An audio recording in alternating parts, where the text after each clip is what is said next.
Whether old or young or somewhere in between, the prospect of buying an RV and venturing out onto the open road is exciting. At the same time, making the decision to do so is all about timing. And for many, such timing tends to arise out of circumstances that are especially challenging.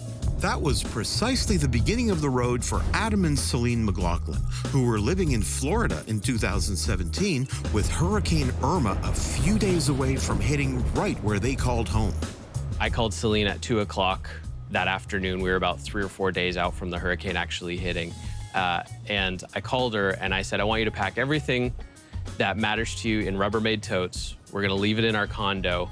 I want you to get the boys ready, pack their overnight bags. We're going to Canada, to my parents' house tonight. And so when we got home from work, we packed everything into the SUV. And at that point in time, I thought to myself, if I have everything that matters to me in my car right now, then why couldn't we hit the road? My family and my coffee and my laptop. And I was all set. That was everything that mattered to me. Why couldn't we hit the road? And so we decided, you know what? That was the tipping point for me, that I went from, can we do this, to yes, we have to do this. If anything could dissuade someone from following through on such a moment of inspiration, a complete and utter lack of experience would surely be the ticket. Yet, in Adam and Celine's case, no such counterargument was strong enough to overpower their desire for a brand new adventure.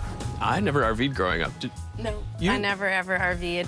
I tented, but we had no experience before this with an RV at all. Yeah, the first time I towed a trailer was when we bought ours and had to take it back to my mother-in-law's to renovate it. So it was the first time I towed a trailer in my life. It was a little bit nerve-wracking in the beginning, though, to realize what are we really getting ourselves into when we have no experience at all. But we're both pretty adventurous, so we were up for the challenge. In 2018, with their decision made, Adam, Celine, and their 3 boys, Joel, Zach, and Ian, set out on the open road for what was intended to be a 1-year test run of the full-time RVing lifestyle.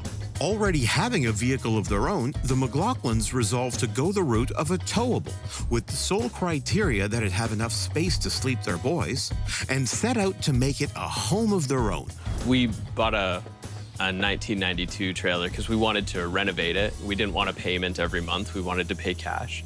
And, you know, it comes with its challenges. And when we got to our first campsite, we turned on the kitchen tap and there was no water. So we had to do a little bit of work to get all the filters cleared out and get all the lines cleared out. But one of the first things we did was we painted everything. We painted all the walls, we painted all the cabinets.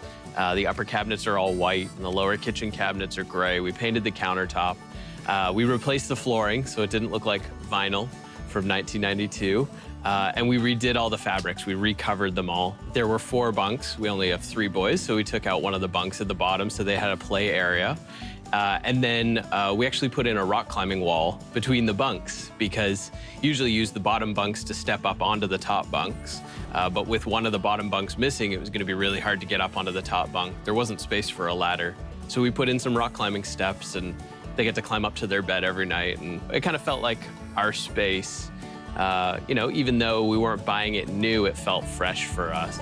In a relatively short time, the McLaughlins have sure come a long way being a family with virtually no experience RVing. Not only have they become a family who RVs, here at the RVers, they have become the RVers Family, a title which will see them interacting with this show's viewers and fans online, as well as sharing tips and tricks they've learned firsthand as a family on the road. And although they set out with the intention of trying RVing out for a year's time, they seem to have been bitten by the RVing bug, having blown through that milestone with no intention of calling it quits anytime soon. A lot of people ask us, so how long are you going to be traveling and where do you plan to settle down after? And at this point, because of our joy in traveling, we really haven't decided what the future looks like that. We just want to keep on traveling and adding to our list every day the places we want to go. I mean, it's incredible how much we've seen, and it's also incredible how much we haven't seen. There's just so much more to explore.